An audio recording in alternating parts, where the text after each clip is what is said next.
মৰমৰ ছাত্ৰ ছাত্ৰীসকল 2026 বৰ্ষত হ'বলগীয়া মেট্ৰিক পৰীক্ষাৰ প্ৰশ্নবোৰ কেনেকুৱা ধৰণৰ হ'ব কোনটো ইউনিটৰ পৰা কিমান নম্বৰৰ প্ৰশ্ন আহিব MCQ আহিব নে ডেসক্ৰিপটিভ টাইপৰ প্ৰশ্ন আহিব এই বিষয়ে এইটো ভিডিঅ জৰিয়তে বিতংকৈ আলোচনা কৰিব বিচাৰিছো অৰ্থাৎ এইটো ভিডিঅ জৰিয়তে আলোচনা কৰিব বিচাৰিছো HSLC 2025 ব্লুপ্ৰিন্ট ইয়াতে নিশ্চয় তোমালোকে দেখিবলৈ পাবা 2023 বুলি আছে 2023 চনত এই ব্লুপ্ৰিন্ট প্ৰকাশ পাইছিল ইয়াৰ পিছত এতিয়ালৈকে কোনো ধৰণৰ নতুন ব্লুপ্ৰিন্ট প্ৰকাশ পোৱা নাই গতিকে প্ৰতিগৰাকী ছাত্ৰ ছাত্ৰীয়ে এই ব্লুপ্ৰিন্ট ফলো কৰিব লাগিব আৰু এই ব্লুপ্ৰিন্ট মতে 2026 বৰ্ষত হ'বলগীয়া মেট্ৰিক পৰীক্ষাত প্ৰশ্ন আহিব আজি আলোচনা কৰিব বিচাৰিছো যে 2026 বৰ্ষত হ'বলগীয়া মেট্ৰিক পৰীক্ষাৰ ইংৰাজীৰ প্ৰশ্ন কাকত কেনেকুৱা ধৰণৰ হ'ব ইংৰাজী তোমালোকৰ আছে এ লেটাৰ টু গড ইয়াতে MCQ থাকিব 3টা 3 মাৰ্কস আৰু তোমালোকৰ ডেসক্ৰিপটিভ টাইপৰ প্ৰশ্ন থাকিব 2টা ইয়াতে টোটাল মাৰ্কস হৈছে 4 গতিকে 4 আৰু 3 তেতিয়া হলে 7 হ'ব অৰ্থাৎ তোমালোকৰ এ লেটাৰ টু গড এই লেসনৰ পৰা 7 নম্বৰৰ প্ৰশ্ন আহিব তাৰে 3টা MCQ আৰু 2টা ডেসক্ৰিপটিভ পাৰ্টৰ প্ৰশ্ন থাকিব ইয়াতে 2 মাৰ্কস কৰি থাকিব নেলসন মেণ্ডেলা ইয়াতে MCQ থাকিব 3টা 3 মাৰ্কস আৰু ডেসক্ৰিপটিভ টাইপৰ প্ৰশ্ন থাকিব এটা 2 মাৰ্কস গতিকে 3 and 2 5 হ'ব কুৰ্ক ইয়াতে MCQ থাকিব 3টা আৰু ডেসক্ৰিপটিভ টাইপৰ প্ৰশ্ন থাকিব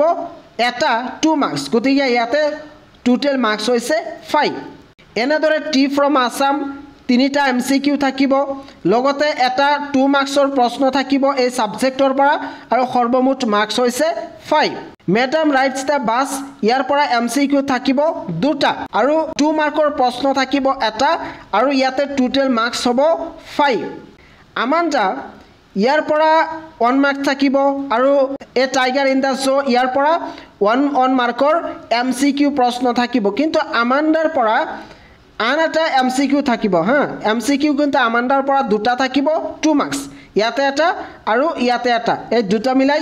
2 মাৰ্কসৰ MCQ থাকিব আৰু টোটাল থাকিব 2 মাৰ্কস এনেদৰে দা বল পয়েম ইয়াতে 3টা MCQ থাকিব আৰু ইয়াতে 2 মাৰ্কৰ কোনো ধৰণৰ প্ৰশ্ন নাথাকে ইয়াতে টোটাল মাৰ্কস হৈছে 3 The Tale of Custard the Dragon ইয়াতে MCQ এটা থাকিব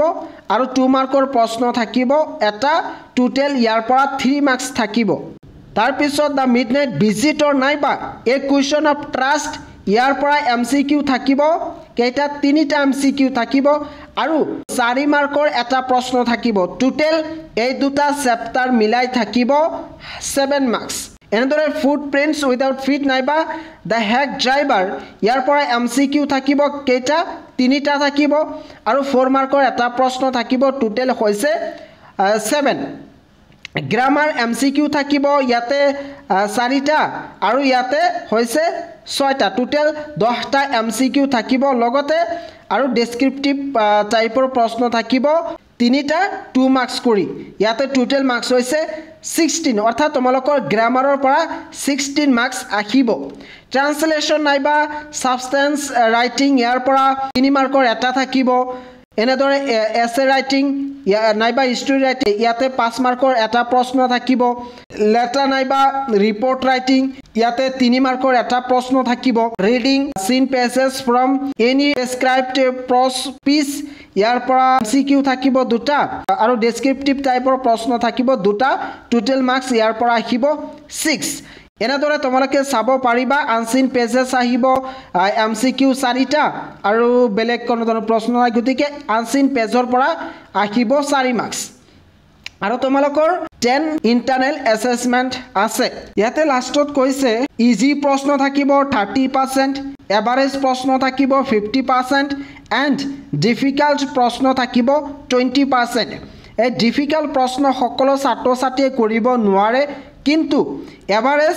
50 আৰু 30% প্ৰশ্ন সকলো ছাত্ৰ ছাত্ৰীয়ে কৰিব পাৰে আৰু ইয়াতে লং এনসাৰ থাকিব 16 মাৰ্কৰ শৰ্ট এনসাৰ থাকিব 29 মাৰ্কছৰ আৰু এমসিকিউ থাকিব 45 মাৰ্কছৰ এইখিনি হৈছে ইংৰাজী সাবজেক্টৰ ব্লুপ্ৰিন্ট আৰু পিছত যিবোৰ ব্লুপ্ৰিন্ট আছে সেইবোৰ এটা এটাকৈ আলোচনা কৰা হ'ব